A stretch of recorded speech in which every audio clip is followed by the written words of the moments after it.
Few surf photographers are as prolific as today's guest. Fewer than 10, maybe just half a dozen or so. And you could make the argument that among them, today's guest has the most diverse portfolio. Regionally, the variety of surfers and styles of surfing, and the eras that his work spans. Of course, traveling the world to follow elite level surfers is limited by financial resources and access to those surfers, but that's precisely why Tom Servais Jr. was able to generate the multitude of iconic images and over 50 cover shots that are among his portfolio. Mentored under Art Brewer and Jeff Devine, Servais entered Surfer magazine's auspices just as the publication was starting to explode in 1977, and he exited just before it seized. He spent decades on assignment, traveling the world with countless pro surfers who wanted to be featured in the most widely circulated surf magazine on the planet. So today we're going to hear the stories behind those images and from 30 years of life on the road. Of course, Surf Splendor would not be possible without our partnerships with the Surfrider Foundation, VAER Watches, and Real Water Sports.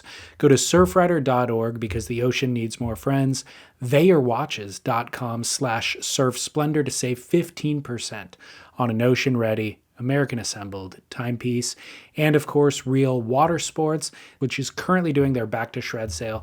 Huge discounts, the biggest discounts of the year on surfboards. So go to realwatersports.com. My name is David Scales for Surf Splendor, and I really hope that you enjoy my conversation with surf photography icon Tom Servais Jr. Surf Splendor. Good to see a talking face with the voice. I've seen your face before. Have you? Well, yeah, I watched Randy Hild's podcast, not all of it, but I watched all of Divine's. I was really surprised. Me and Jeff, we worked together in the office for 20 years. We've known each other since the early 80s or late 70s. And I was surprised that he shot Jerry Lopez so much at Pipeline in the 70s and he never knew him. You didn't know Do you that remember about that Jeff? part of it? Because in the podcast, he said, yeah, I didn't ever really know Jerry when I was shooting him. And I said, you're kidding, Jeff. I go, you were on the beach at Pipe and Jerry was surfing Pipe and you were shooting all these photos for Surfer Magazine, which were getting published. Maybe some of them were being used for lightning bolt ads. I don't know. And you never talked to him and you never said hello. And he goes, no, well, I'd see him coming out of the right of way or out of his house and I'd be all stoked. Oh yeah, Jerry's coming out of Pipe. And he goes, one time Jerry was on the beach and he looked my way and he kind of nodded at me and that's about it.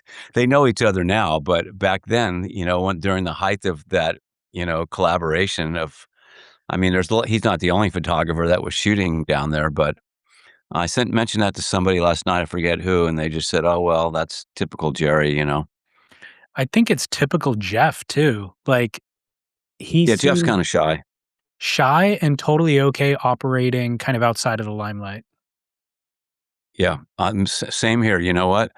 I'd much rather be behind the camera in front of it. These things, I'm not totally uncomfortable, but this is not exactly what I love to do.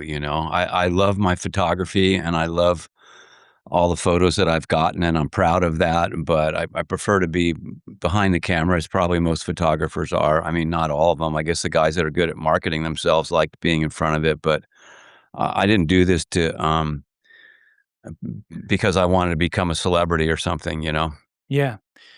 Let me ask you, just as a comparison, like you've shot Kelly since he first kind of got on the scene. And it seems like you've spent a ton of time with him. How similar or dissimilar was it to the relationship with Jeff and Jerry? Was Kelly like an active player as a subject in front of your lens? Do you guys travel together or were you just hired on assignment, showing up and shooting him because he was the one surfing?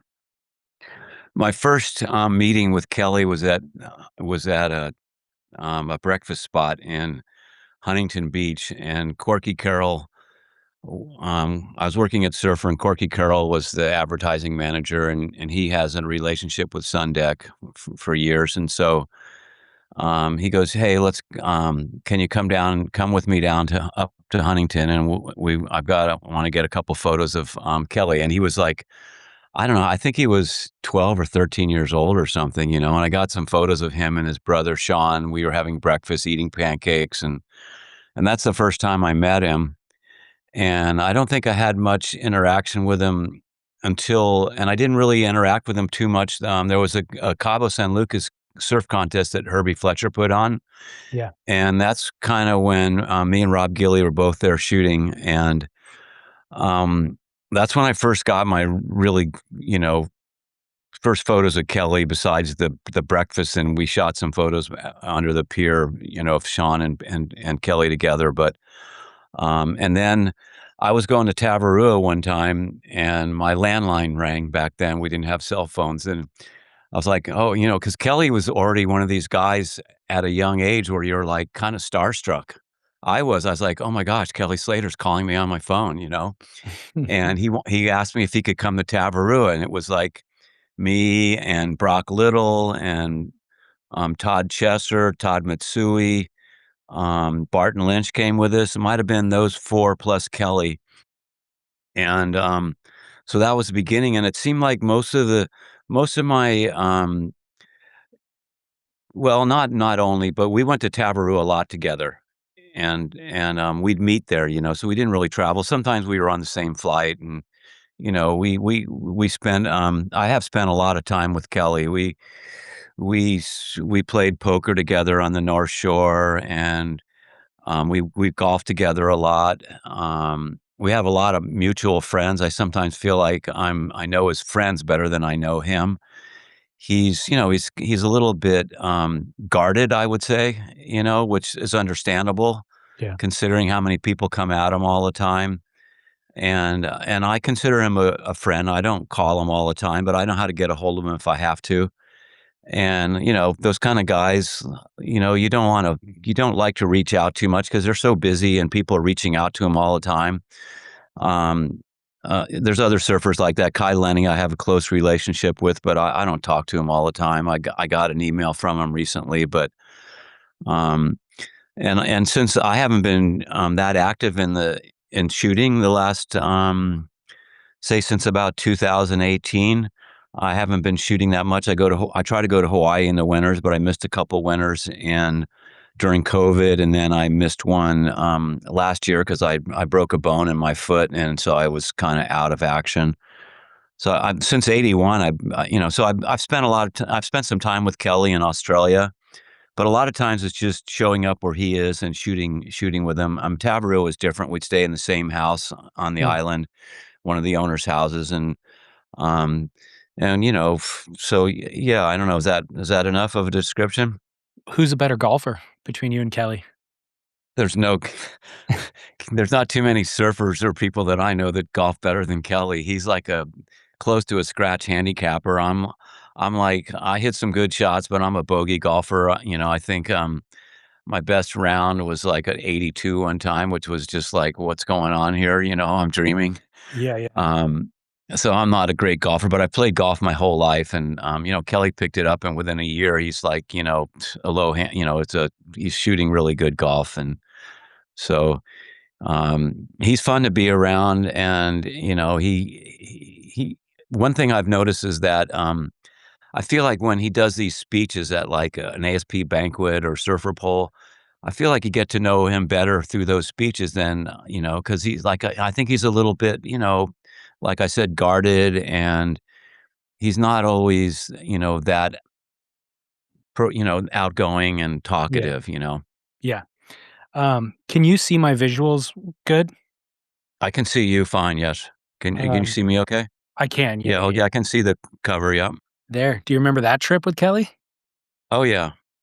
Um, Iconic. I was invited to go because I spent so much time at Tavarua, more times than I can count. And it was a Quicksilver week.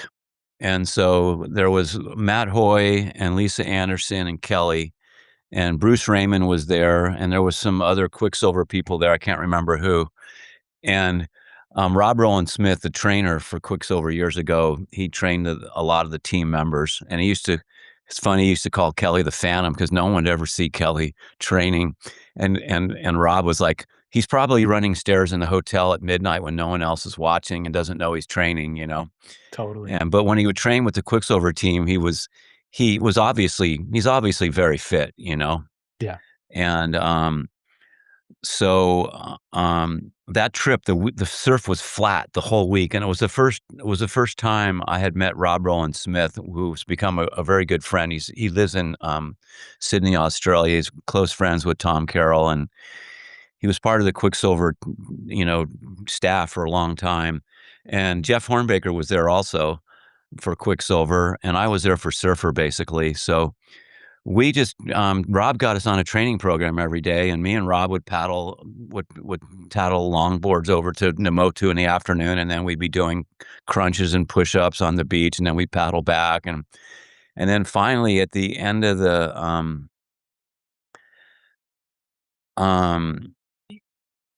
end of the week, the new group came in, and the new group was a good friend of mine who's passed away, Nick Christensen. And he was from Manhattan Beach, and they had a week at Tavarua because, you know, back in the day, even now, the groups would have the same week every year, and that would be your week, and you could keep that week year in and year out. And the next group that was coming in was Nick Christensen's group, who I became very good friends with. And Nick is really funny. He's kind of a controller, and he said that, well, you know, Kelly can stay and you and Jeff Hornbaker can stay, but no one else can stay because and we were only going to stay for an extra day or something. And little do we know that the next day the surf got perfect. It wasn't big, it was about 5 feet, but it was perfect all day long. And it was funny because Nick Christensen sat Kelly down and read him the riot act. You know, you can't be paddling around people. Not that Kelly's very polite in the water and he's not a hassler, but we had all these rules that Nick gave us, you know, and we didn't expect to wake up to surf. And I think that night we drank a lot of tequila and as kind of a sacrifice. And tequila is the Tavarua drink. Everybody, you know, the Tavarua owners and the managers, tequila is the drink of Tavarua, right? And I was pretty hungover in the morning. I was over in the treehouse, and luckily Hornbaker came over and woke me up, and we went out there. And Kelly had been sick all week too, but he felt good this morning finally. And we got out there at like 7 in the morning, and Kelly surfed for like 7.5 hours straight. And he never even got into the boat. He'd come up to the boat and we'd give him an apple, a bottle of water, and Hornbaker would give him some new trunks to try on because he was trying to get photos of him in all these different trunks, you know. And so, and the guys that were leaving, you know, the plane flies over Tavarua in the morning when they leaves about 6, and I don't know what time the plane left, but they all flew over Tavarua and they could see that the surf came up and it was pumping. And I guess Matt Hoy and Lisa were freaking out because they're going, "Oh my God, it's been flat all week and now it's perfect," you know? Totally. And so, you know, me and Jeff we got a lot of great photos of Kelly, and we shot the other guys in the group just as, just because they let us stay. And I always shoot, you know, if I'm in the water, if I'm in the boat and other people are surfing and I see a chance to get a good photo of somebody, it's like, wow, that's, to me, sometimes getting a photo of someone that's not a pro surfer is more rewarding than getting a cover shot, because the pros are like, "Oh, killer, I got a cover shot. Great." You know, they're not like calling you up and going, "Oh, thank you, thank you, thank you." You know, they're like, Yeah. it's another day in a life for them, you know, whereas an average surfer gets a photo from you and they're like, "Oh my God, this is the best photo I've ever had." I've had Rob Machado's uncle, you know, made a 6 foot, a 6 by 6 foot print for his living room. I've had other things like that where people are like, "Oh man, this photo's so valuable to me. I can't tell you how grateful I am," you know, and I've gotten a lot of perks from people because of that also, you know. Sure. Yeah. Um, let's go back in your personal timeline a little bit. How did you discover surfing? I was born and raised in Florida. I was born in Miami, and I went to high school in Florida, and I went to a little junior college, but I was really into fishing. And, I was fishing all the time. I was just addicted. And my mom would on the weekends, we'd get dropped off at this pier called Sunny Isles Pier, or there's another one sometimes too. But I remember being at Sunny Isles Pier in the early 60s, and we'd get dropped off for the day. And in the early 60s, all of a sudden, people started surfing underneath the pier on these longboards. And so that's was my first exposure to surfing. And then, I got kind of hooked on it, and I started subscribing to Surfer Magazine. And I read we'd get a magazine once a month or every 2 months in the beginning, and we would devour those magazines. And I think people that grew up through surfing in those ages, in that time period, we read everything. So we automatically learn the history of surfing. Whereas a lot of times now, I don't think that kids are into, what's happening today and tomorrow, and they're not. So they're not everybody. There's a lot of surfers that relish the past, but a lot of them are just how it is nowadays. And I'm not Yep. criticizing or making judgment, but it's me, today, tomorrow. That's I don't know. I'm not thinking through this super clearly, but I'm just kind of reacting to your questions. But so that was how I got involved with surfing. And I got a surfboard when I was in ninth grade, I think. And I remember the first time I surfed I was probably about 11 or 12, and a friend of mine's um, family they had a cabana behind one of these big hotels in Miami Beach. And so I went surfing with him one time, and his mom pushed me in some white water, and that was my first wave. I still remember that. And then we just started surfing a lot. And when I was 16, I got my own driver's license, and I could start driving to the beach. And we'd go up to Fort Pierce and Sebastian Inlet on the weekends. And I just got heavily involved with surfing. And I used to play baseball and basketball and football. I did those normal tennis and golf. I did all those 5 sports from the time I was a little kid. My grandfathers got me into it, and taught me how to play golf. And um, but surfing kind of took over. And then after a couple years of college in Fort Lauderdale, I didn't really know what I wanted to do. And so I said, I'm just going to go to California for a year and go surfing and see what happens. And so I started taking photography classes at Saddleback. And please cut me off if I'm rambling on too much. No, you're not. But You're answering future questions that I had queued up, so that's perfect. okay. Um, have you heard of Guy Motil? Of course, yeah. So Guy, he was in my class at Saddleback, and to me, he's one of the best most creative photographers. We had assignments every week for our photo classes, and every week Guy would show up with the most amazing um, idea and photos, and the rest of us, like, I got A's. I never got A's in school until I started taking photography, but Guy's work was above and beyond the rest of us. And Guy was working at Surfer Magazine doing darkroom work, and then they expanded to Skateboarder and Powder Magazine, and Guy needed help in the darkroom, so he got me in the door at Surfer. And so I'm forever thankful to Guy for that. And he's been I'm not in touch with him too much now, but I hear about him, and every once in a while we might cross paths. But I have to thank him a lot for if I hadn't gotten the job at Surfer Magazine in the darkroom, who knows what I'd be doing right now. Well, why did you sign up for that photography class in the first place? Had you had an interest in photography and didn't learn Um, that? I think I had a friend that was interested, and I just was looking for some classes to take, Okay. and I think I had bought a camera. Well, I don't really have a clear memory of why I decided to start taking photography classes, but I really liked it. And I did do a Super 8 film when I was in high school. We had a Super 8, it was a Super 8 millimeter. And me and a friend of mine, we made a film about one of our trips going up the coast to Fort Pierce surfing. I don't know if you Mhm. heard of Fort Pierce. So, Yeah.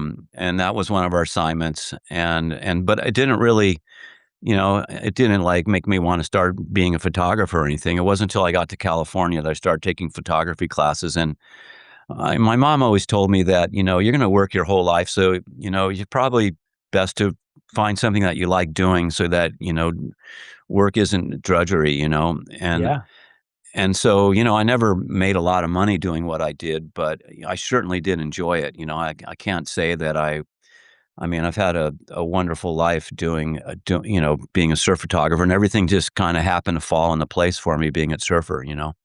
Well, I would imagine that introduction from Guy to the magazine had to be intimidating. I mean, considering that you loved surfing and that you had subscribed to the magazine previously, were you intimidated going into that environment?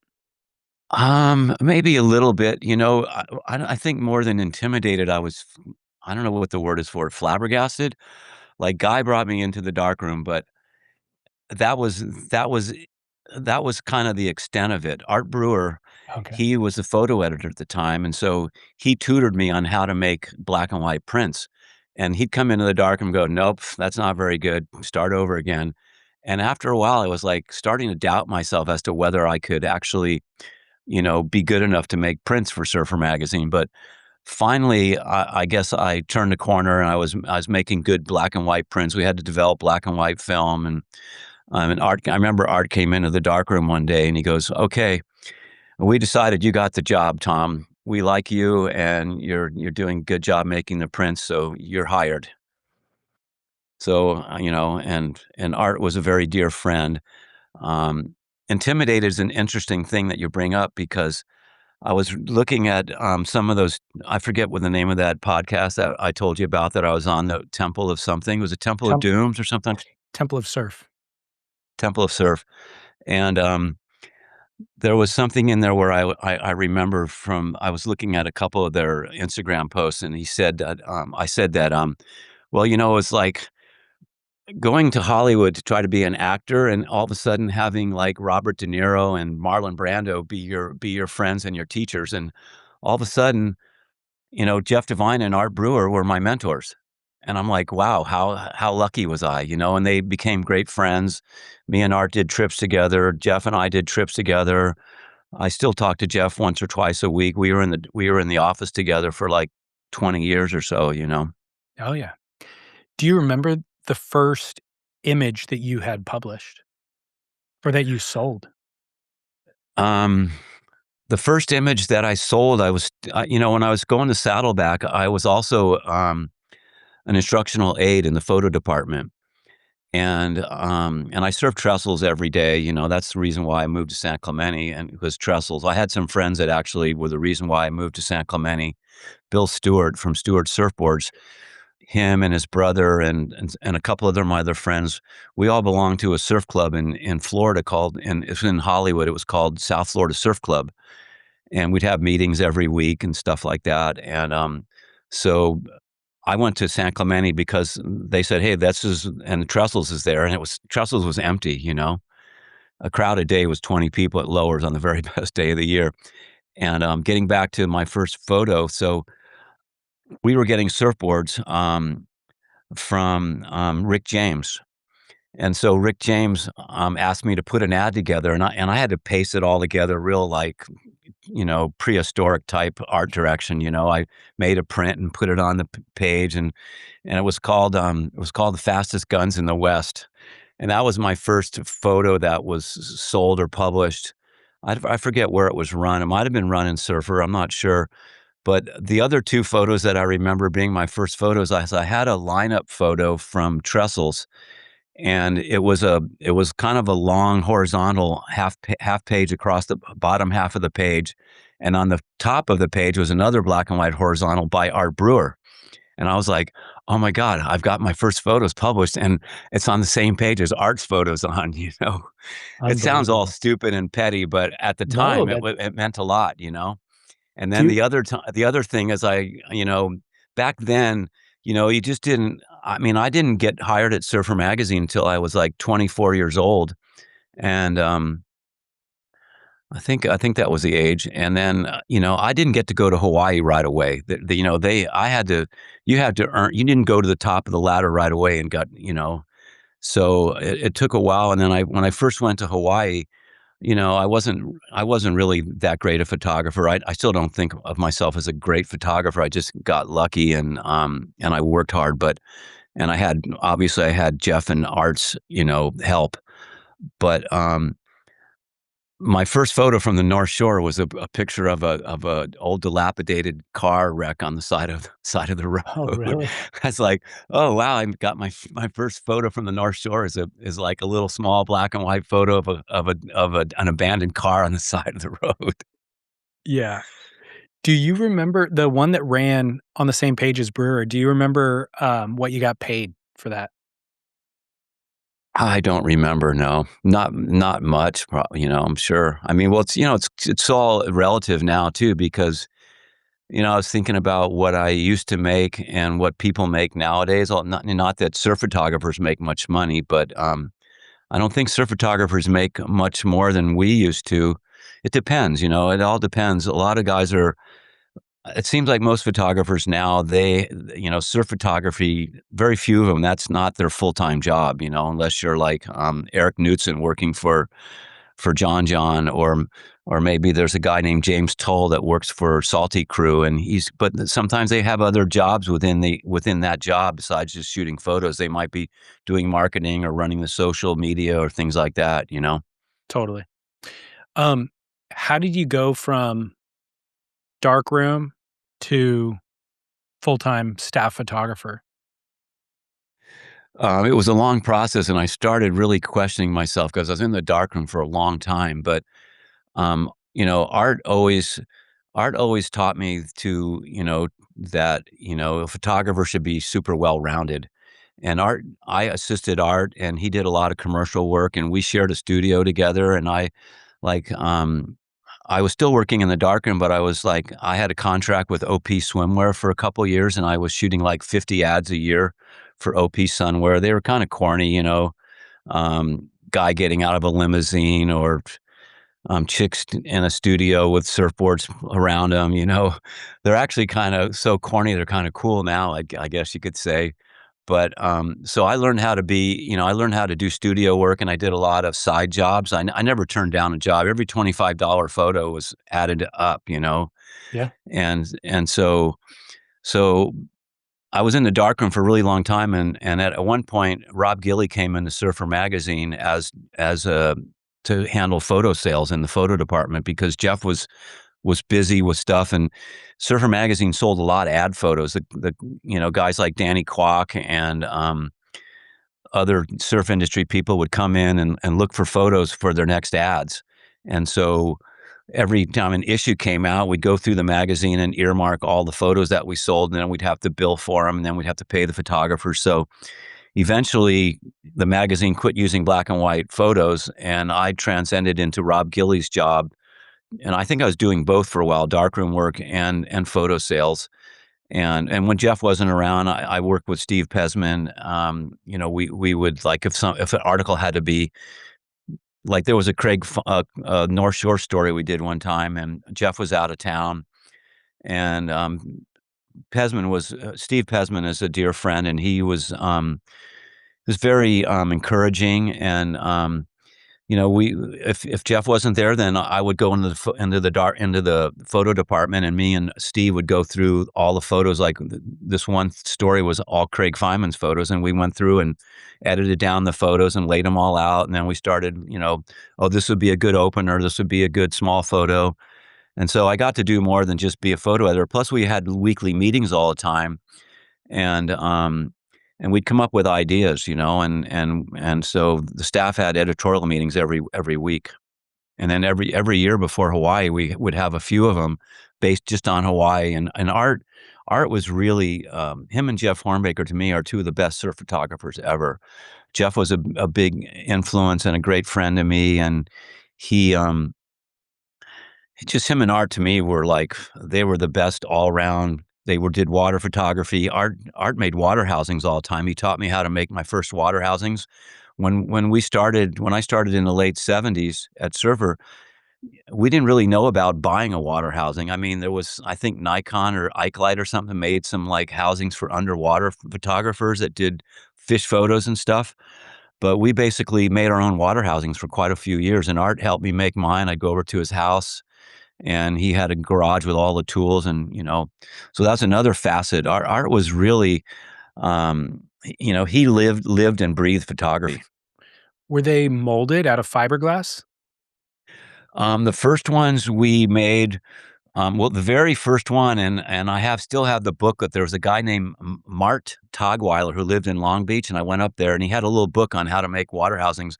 And what he did was he sold you a piece of circular tubing, and you would cut it off so it was just long enough to fit the camera and the lens in there, and then you'd put a front and a back plate on it with these different controls. So it was kind of round, and if you there's photos. I think I recently had a photo of Jack McCoy, an old photo of him where and I don't know if that was my photo. I think I saw it might have been someone else's photo, and he's holding one of these housings too. They're very durable and very strong. And as the years gone by, the housings became way more sophisticated and lighter and better. Yeah, yeah. I'm very interested to hear you say that you don't think you're a great photographer, and you point to those two guys as being great photographers. What Jeff Devine also too, and is in a different way. so what Sorry for butting in on you. No, but how do you define that? How do you define great versus not? Well, there's in any field, it seems like there's geniuses. Like Rick Griffin, he's a genius, right? I didn't consider myself a genius. I had a good eye for photography, and I picked up the skills to in the beginning you had to have some technical skills. You had to have a feeling for exposures and stuff like that, and you had to. I feel like I had a good sense of composition, which I probably learned through my photo classes. And so I could compose things, and and I knew how to expose a film, which was a big thing. But I didn't feel like, I mean, I have, like, I shot a lot of portraits, and some of them were sort of creative. I think back and I go, well, I shot Pat O'Connell at the zoo in Honolulu with an elephant because I had an assignment to shoot Pat, and I thought, oh, he's the endless summer guy. Let's go and shoot a picture of him with an elephant. So maybe that was kind of creative, but like Art and Jeff were, to me, whenever I was around them, or I went over to Art's house, and I spent a lot of time with Art, and he did a lot of commercial stuff, and he was, it's just like, there's certain photographers are just run of the mill guys, and I'm not trying to say that I'm run of the mill or downgrade myself, but I think my strongest points were that I technically knew how to take photos, and I got along well with people, and I worked hard, but I didn't feel like I was some sort of genius guy like Guy Motil was, or like I'm saying, Art and Jeff, or like think about fashion photographers. Yeah. I There's understand guys that just do. Pardon? I understand the distinction that you're making now that you make it, but I think if, for me, the viewer, or for almost anybody who knows your work, if you look at your body of work next to either Brewer's or Divine's body of work, um, it holds up as being just as, um, beautiful, influential, certainly as prolific. I feel like you had as many images published as those guys did, probably more cover shots, maybe. So I think that your work stands alongside theirs. I kind of agree with you. I think I have a great collection, and I have got a diversified collection of stuff, and so I'm not going to disagree with you there. It's hard to put myself in the same class as Art and Hornbaker and Divine, but like I said, I think this is kind of a funny story, because when I first started traveling, and I worked in the office from like 1977 through 98, 21 years I spent in the office, and Divine was started in the office as a photo editor a few years after I started. And then in 98, we both left the office. He went to the Surfer's Journal, and I started traveling, and I traveled a lot. So, and one of the things that was interesting is a lot of the photographers were surf photographers, and me and Divine used to think we were the normal ones, but maybe we aren't. I don't know. Everybody likes to think they're normal, right? And but the photographers like, oh, please send money, do this, that, and you know what? I was sort of responsible, and I had a credit card, so I didn't really worry about whether, when I got my expenses. Like, photographers are going, "Where's my expense check?" And I was like, I was always low key, like, "Oh, it's coming," and and I was easy to get along with, and people like me. I'd like to think people like me, and I think that was part of my success was that I felt I was at Surfer Magazine already, and I had people there. One of the first advertising managers, Don Kramer's, he was a big supporter of me, and so I got my relationship with Surfer Magazine is everything. I mean, without them, Yeah. I mean, I got to travel the world on their dime, and I was and some photographers were trying to like bill them for extravagant expenses, and I was always real honest and I tried not to spend a lot of their money. I didn't just go, oh, I'm going to go out to dinner every night, and you got to pay for this. Yeah. I was always kind of frugal with their money as well as my own. Totally. Were you ever offered the editor job? I never really quite was. I always kind of wanted to be the photo editor, but then at the time when Jeff was leaving, I think they saw maybe and sometimes I don't know for sure. Maybe I didn't have the right personality to be a photo editor, although I thought I could be a good photo editor. And I was friends with all the photographers. I always wanted to be most of them. I wanted to be the likable guy, and I always wanted to get along with people. Because I said to myself, there were some photographers that didn't like the other photographers, and I was going, "Why would you want to work in a field where you don't like the people you work with or that Yeah. you're around?" You know. Yeah. So I think they saw more value in me to being out on the road and traveling and shooting photos. And Gotcha. then they said, "Well, eventually we would like you to." They talked about me being photo editor, and even Debbie Pesman said that when Jeff, left his job at the Surfer Journal, that they would, probably want to talk to me about being photo editor. But as time went on, you know what? I didn't want to be stuck in an office looking at everybody else's photos. I'd already done that for 20 years. After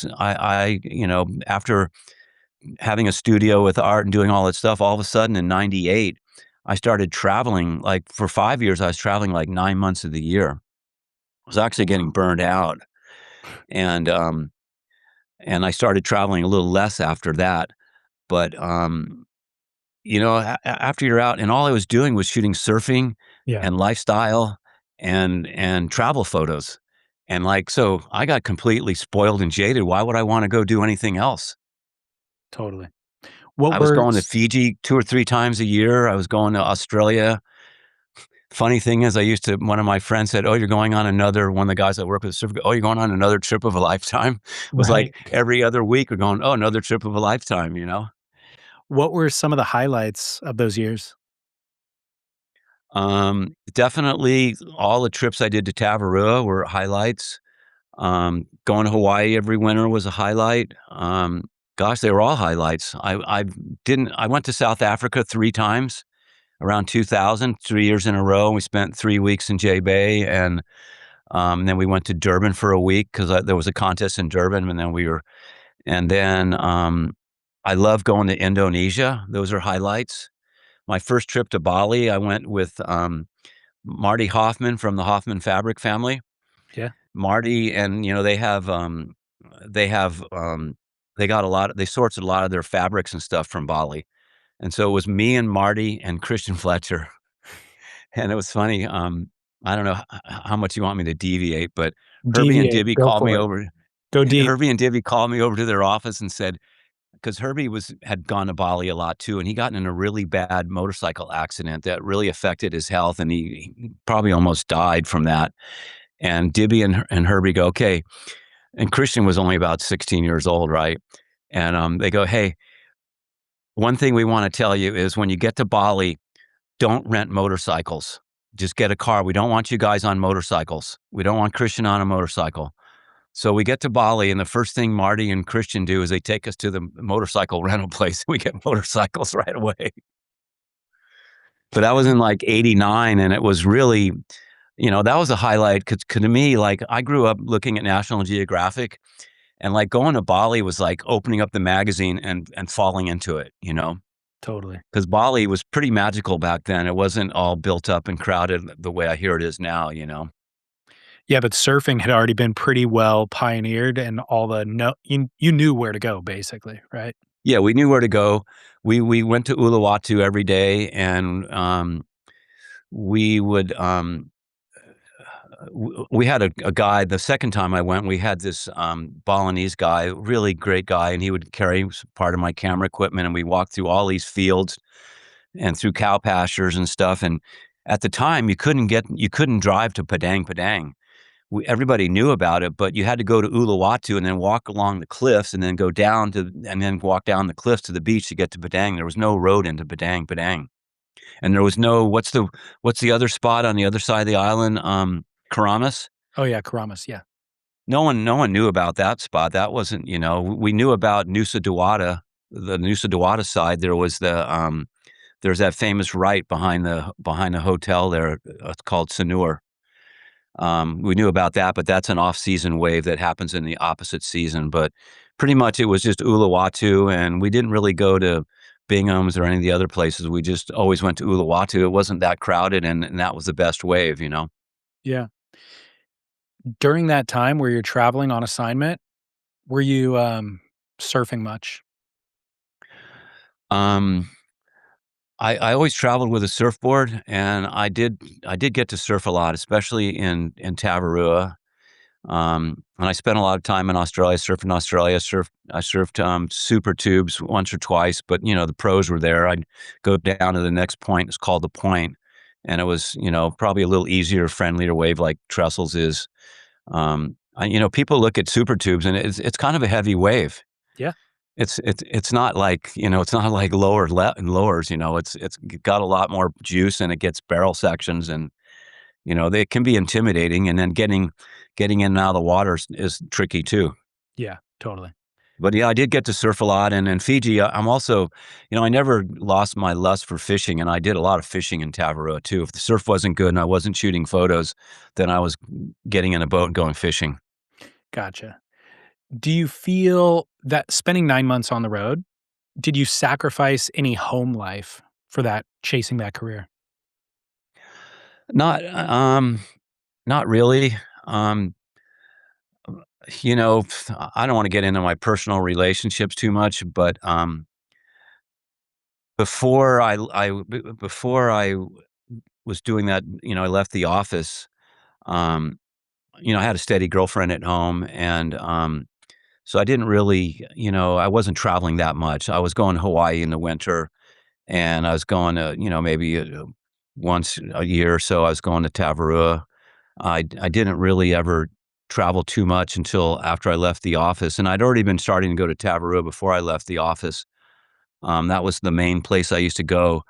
But then when I left the office, I met a girl that was also involved with the tour, and and so we traveled around the world together for 5 years, and that's kinda why I was on the road 9 months of the year, because she lived in Australia, so I was spending 3 months a year in Australia, and then she was spending time in California at my house, and then we'd go from Indonesia to J-Bay to it was crazy, and I was like, "God, we gotta slow down a little bit," you know? Yeah. And then we broke up after about 5 years or a little less, and that's when I cut it back to, like, 6 or 7 months a year, and then maybe 4 to 6 months a year, and because, yeah, traveling's fun, but I didn't really start traveling that much. When I left the office, I was already 45 years old, Oh, okay. and that's when I did the bulk of my traveling, was after 45, and, like, kids get burnt out traveling on the tour in their 20s, and Yeah. I'm already 45. Luckily, I felt like a young 45. I'm in pretty good I've always been in pretty good health, so, um, I stood up to it pretty well, but, um, home sweet home, right? It's nice to be at home sometimes. Yeah, well, for different amounts of time for different people. Some people Yeah. need 12 months at home, others don't. Um, Yeah, like did Kelly, I don't know that he has a home, He I does mean, have some homes. that's true, but I don't know that he could stay in any of them for more than a month at a time, just by the way that he's wired, you know? Well, now he's got 2 kids, and he has a condo just right on the Gold Coast there, and I think he's been there for a couple months now. Good. Good for him. It's high time that he settles down and shifts into a new gear, you know? I think that's healthy. Yeah. D um, just talking about all your time on the road traveling, presumably you're also traveling with some of the surfers themselves. Did you have any favorite travel companions or least favorite travel companions? Well, there's the least favorite ones I didn't travel with Okay. because I knew they'd be difficult, you know? I always travel that was a good thing about my job at Surfers because, like, I got to go to Australia to cover the contest all the time, and I covered a bunch of the contests, in the beginning when I first left the office because my girlfriend also was at going all the different tours. So, I was going to a lot of the tour spots, not all of them, but I felt like I was part of the tour for 5 or 6 years, you know? And then I kept going to, like, Tahiti. I love going to Tahiti. Um, I was lucky enough to be able to pick the trips I wanted to go on and pick the surfers I wanted to go on. A lot of the time when I was in the office, I was always organizing trips and calling people and, I love when I was going to Tavarua, I was with the Hobgoods when they first went there because I did trips with Rusty to Tavarua also, and the Hobgoods were great. I mean, I'm not gonna be able to name all my favorite surfers. Parko, I loved hanging out with Parko. Andy was great. Kelly was great. Um, Jeff Booth, I used to go to Tavarua with Jeff Booth every year, and we would always invite, what's his name? Reef McIntosh and Danny Fuller. It was funny, Jeff used to call, Danny Mobley, and then Reef was called Big Cat. Mobley and Big Cat. That was one of Jeff's little nicknames for him, and so I loved hanging out with those guys. Um, everyone I went to gosh, so many trips to Tavarua, I went with the Quicksilver. Tommy Carroll, he's my favorite surfer. Is he? Whenever anybody asks me, "Who's your favorite surfer?" I mean, it's hard not to say Kelly, but, Tom Carroll is the coolest, nicest guy, very sincere. He'll give anybody we were going walking through Santa Barbara on a trip up the California coast one time, and some homeless young guy came up to him, and, I would have just like, "Hey, buddy," whatever, and I would have walked away probably, but Tom, like, he stopped and talked to the guy, and Did the homeless when we first person started, did the homeless person know who he was? I think he was kinda like a surfer, again, a surfing guy, but kinda out of luck and on the Okay. streets maybe, but he knew surfing because he knew Tom. He knew Tom Okay. was. Gotcha. And so, yeah, and Tom, when I first started going to Hawaii with Surfer Magazine, we always rented a house, and we were renting a house on the beach at log cabins. And Tom Carroll was staying next door to us a bunch of years. So we got to know him, and Jack McCoy was next door to us with shooting Tom a lot. And so and Tom, at the time, there was some great Hawaiian surfers, Dane Kealoha, Johnny Boy Gomes, but Tom, and Derek Coe, whatever. But, Tom wasn't, he didn't get a million waves at Pipeline. He wasn't a local, and Derek Dorner, Derek Ho and Johnny Boy, they're not gonna be giving waves to Tommy Carroll, right? Yeah. What Derek Ho, he got all the locals gave him every wave he wanted, and Tom he was good at all the spots, and he was so powerful, and he surfed Pipeline really good, he surfed Sunset Beach really good, he surfed Haleiwa, he surfed everywhere really good, and he surfed with power, kinda like a Johnny Boy, that kinda short, stocky, power surfer, and so Yeah. that's when I first and because of how Tom was as a person, I immediately and my friend Brian Bielman, we both always say, "Yeah, Tom Carroll's our favorite guy," you know? I mean, Brian might say Andy Irons now, but, or Bruce, but yeah, we love Tommy Carroll and we still do. He's the kind of guy I could send him an email right now and he would jump right back on it and, reply. Yeah, I love him too. He's a wonderful human. Yeah. Um, can we talk through a couple of images? Sure. Let's do, the Tom Curren cutback photo. Can you give me the story behind it? Sure. So I think Pipeline was pretty good that morning, and probably I don't know if I was in the water or shooting land shots or probably both, but and so about 11 o'clock or so it got kind of blown out, and so I drove down to Haleiwa because was a west swell, and Haleiwa is good on west swells. And I thought, oh, maybe Haleiwa is going to be good. So I drove down there. Wasn't very good. I think I got something to eat, and it was around 2 or 3 o'clock, and I was driving back, and I wasn't even going to stop. And I said, I should just stop and check it, you know. So I stopped it off the wall, and I walked out, and it was firing.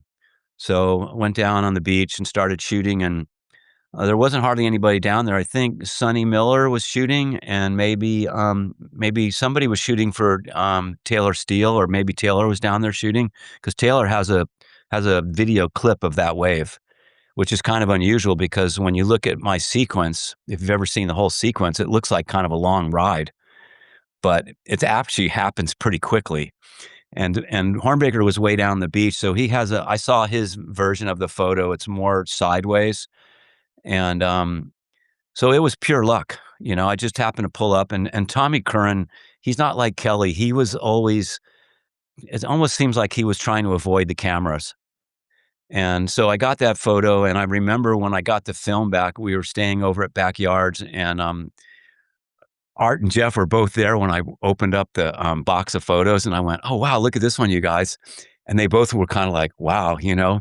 We were all like, we instantly knew that it was kind of a special photo, not as special as it turned out to be, because when we got back to the office, you know, the magazine, you know, they wanted to put it on the cover, but the ad guys go, no, no, no, no, there's no logos on the board. We'll lose OP if we put that on the cover. So the photo didn't make it to the cover until, you know, one of the big issues later in the big issue history. So they put it on one of the big issues. And Divine, he decided that afternoon that and this was back before there was known access to, you know, up the hill to shoot those above, looking down on these overviews. So he climbed up. He came down to the beach after the fact, and he looked like he just came out of a war. He was all scratched up and mud all over him, and and so he was climbing up the hill to get the overview photos, and I was on the beach. And so, you know, there was another photographer, Paul Sargent from Australia. And I saw he had a version that a magazine ran real small, but it was out of focus. Because, you know, when we would come back from shooting photos and we get our slides back, we're always hoping and praying that they were sharp, because we didn't have autofocus. And you're hoping you didn't run out of film at the wrong time. Yeah. A lot of times when we were shooting with 36 shots, if I was in the boat at Tavarua and it was really good and I'd get to shot number 20, I'd pull a roll of film out and put a new roll in, because I've missed photos. In fact, I missed a photo of Reef one time at Tavarua. Andy Irons had gotten a wave before. It was a free surf session. Andy got this wave, and I exhausted my roll, and I'm rewinding, and I'm looking down. I hear everybody yelling, and I didn't even see the wave because I was so trying to reload fast enough. Usually I have two cameras, but I don't know why I didn't have another camera ready, or maybe it was had the wrong lens on it. But I was trying to reload, and I didn't realize and Reef got this epic wave, and everybody's screaming and yelling, and he paddles up to the boat with this big grin on his face. "You got that, huh?" And I'm like, no, I ran out of film, leave. And he's like, he was so bummed at me. It was unbelievable. I was apologizing for him. And I felt like, "I'll make it up to you, Reef. I'm really sorry." He was so bummed. And then the next year we got the cover shot of Reef at Cloudbreak. It was a big issue cover. And so that kind of solved the issue, you know. In my mind, at least, because I'm very sensitive about things, and I felt so bad that I missed his wave, and I didn't even know what I missed because I didn't even look up. I was just so Yeah. Did anybody else get it? Did anybody else shoot it? no, because back then there was nobody else was allowed on the island. It was private. So I had all these trips to Tavarua where I was the sole photographer, unless it was a contest. I was the only guy shooting photos. And I went with a Nick Christensen group from Manhattan Beach. Every year after that Kelly trip where they let us stay on, they gave me a spot and they told me I could bring two pros with me every time I went. So I brought Parko a bunch of times. They loved Parko. I brought Ace Buckin a couple times. They loved him. I forget who else I brought, but Conan Hayes and Benji. They loved Benji Weatherly, because Benji loved to party. You know, he was, I think, the most important. I shouldn't talk about it. I mean, he was a great surfer, and he's a great guy and a great friend. And I've done a lot of trips with him, and he's a much better surfer than he ever realized he was, or that he he was, to me, he underachieved for how good he was. Yeah. But he didn't really, that didn't bother him. He's like a Dane Reynolds. Like, there was more to surfing than just becoming the best surfer ever. He wanted to enjoy the whole lifestyle. And Yeah. so that's why this Tavarua group from Manhattan Beach, they used to party heavily. Every night was a theme night. One of the Burries was in charge of the drinks. It was hard not to have a hangover every morning. And they loved Benji because he rolled with them.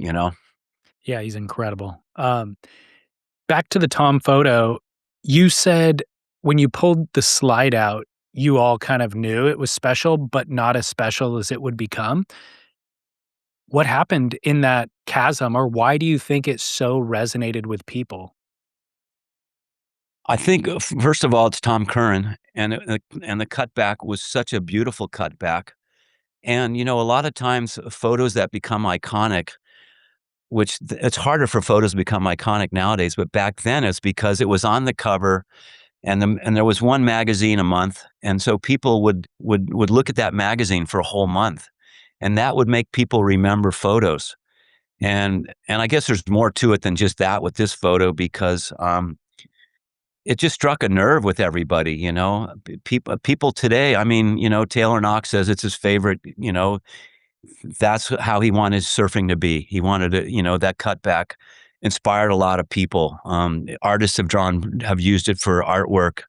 I don't know exactly why, but I think a lot of it had to do with just the timing of it, and the fact that there was no logos on the board, and the fact that it's hard to get. Tom Curren was a little bit elusive as far as getting photos of him. So I don't know. You maybe even you could come up with some good reasons why it became iconic or it resonated so much. I'm not sure. Yeah. I mean, it sums up Tom Curren perfectly. I think the fact that it's backdoor, and for the record, was it more off the wall or was it backdoor proper? You know what? I always kind of thought there's an area between backdoor and off the wall. It's called ain'ts, Yeah. and I always kind of thought it was ain'ts. But th- I think those guys. I think Tom and them said it was backdoor, maybe just because it's maybe ain'ts isn't an official part of the lineup there. Yeah. So it's either backdoors or just just off the edge of backdoor, which they call ain'ts. So the fact that it's in Hawaii, I think you can tell somehow, like it feels Hmm. like Hawaii. The fact that it's Tom Curren, and then I think it exemplifies Curren as just a figure more than any other image. It's like we all love Curren and his mythos, and that image, for whatever reason, represents it better, exemplifies it better than any other image we've seen. So maybe those are the things. Yeah, and that the surfboard, Morris Cole shaped the surfboard. You've heard about the reverse V, right? And Yeah. that was the reverse V. I don't know if that was the first one, but he made those. He made two boards, a 7.3 and a 7.9. They're identical. And what's funny is, for years we always thought it was a 7.3, which to me, I always thought, wow, that's a pretty gnarly turn on a 7.3, a gunny 7.3. Yeah.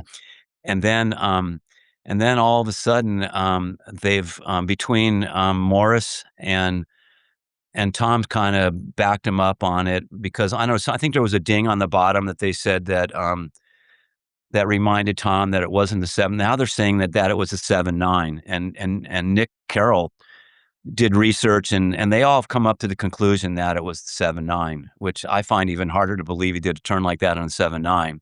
It A doesn't look friend of like a mine's 7.9. Well, they've all said that it's a 7.9, and, heard of Spencer Crowell? Yeah. So Spencer, he's collects surfboards, and he's got that board, and he's got the print of the turn, and he's got them together in his studio area where he keeps all his stuff. And, so yeah, I mean, and he kids me about it. He'll look at me, because I kind of questioned whether it really was, because I don't think the 7.3 exists, or I don't know where it is. Maybe somebody in Japan has it, but Maurice found the 7.9 in France or something, and then all of a sudden it was the 7.9 that was in the photo. Okay. And but Nick Carroll is a very well respected. If Nick Carroll thinks it's a 7.9, then I'm not going to dispute it. But there's still a little bit of a question mark in my mind as to which board it was, and I don't think anybody knows for sure which board it was. Or, I mean, those guys think for sure it was. So I'm I going to would say it's a trust 7.9. I would trust them completely, and I would think that Tom would know for sure. You know what? Tom is a little bit lackadaisical about things like that. Okay. There's a Rip Curl video that where we're like, they interviewed me and Tom Curren and Taylor Knox all separately, and they spliced it all together.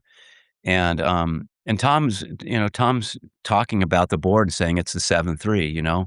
But Okay. then he reconsidered because of, like I said, he remembered something about the board, a ding on the bottom that he fixed. So, like I said, those Nick Carroll, he's a you know very respected journalist, and he would have done all his research and homework to figure out that it was a 7.9. So Yeah. I'm going to say it's a 7.9. Do you have any idea how much revenue that image has generated for you over the years? I don't really, but it's definitely. I mean, I have a couple other images that I think the most I've ever sold a photo for is like maybe 10 grand or something. Um, the Corey Lopez photo at Chopu. I don't know if you're familiar with that one. Very. Um, O'Neill bought that one, and I wanted it to be a cover shot, but it came out right when they were designing the Duke Hanamoko big issue cover shot, and they were debating what to do. So it got into be a big three-way match between me and O'Neill and Surfer Magazine, and they decided to run it in the opening spreads. And that photo got, and then there was another photo, I forget which one, but the Tom Curren one, I sold it editorially quite a bit, and it still sells editorially, Australia, Japan, Europe, and then I've sold a lot of custom prints of that. I have And friends I who don't make a I have I friends don't who have make a ton purchased of it from money. you. Pardon? I have friends who have purchased it from you. Yeah. And I don't charge a ton of money for them. I mean, I find it, and part of photography to me is sharing my photos. That's why it's hard to spend too much time shooting photos now, because I mean, I'm passionate about shooting, but when the photos don't go anywhere and they're not shared with people except maybe on your Instagram account, it's kind of hard, and you don't have anybody paying your expenses. It's kind of like, wow, all that work and editing, and especially with digital nowadays, it's a lot more work. Yeah, I wonder if, like, I'm sure you know Morgan Maassen, Yes. the photographer. I think He's a he's a he Go ahead. I think that he's figured out a good way to do it where he entered photography through surfing and then quickly realized exactly what you said, in that the old model is broken in terms of making a living off of it. But I love doing it for the art and the passion and the creativity of it. So I'm going to go over and earn a living shooting commercial photography, basically. And that'll fund my lifestyle of shooting surfing. It's interesting because I just talked to Morgan a few weeks ago, and I forget what we were talking about, for what reason we were in touch, and he said, "I haven't shot a surf photo in years." Yeah. He just does commercial work. I don't know if he's lost interest, or maybe if Stephanie Gilmore calls him to do a special project, he'd probably do that. But it doesn't seem like he made it sound like it's been a really long time since he shot any surf. He's shooting videography for surfing still. Okay. He just And that's the released other a thing. new film. Yeah, because video has become much more valuable in the surf world than stills. Yeah. Yeah. Um, Surf Splendor.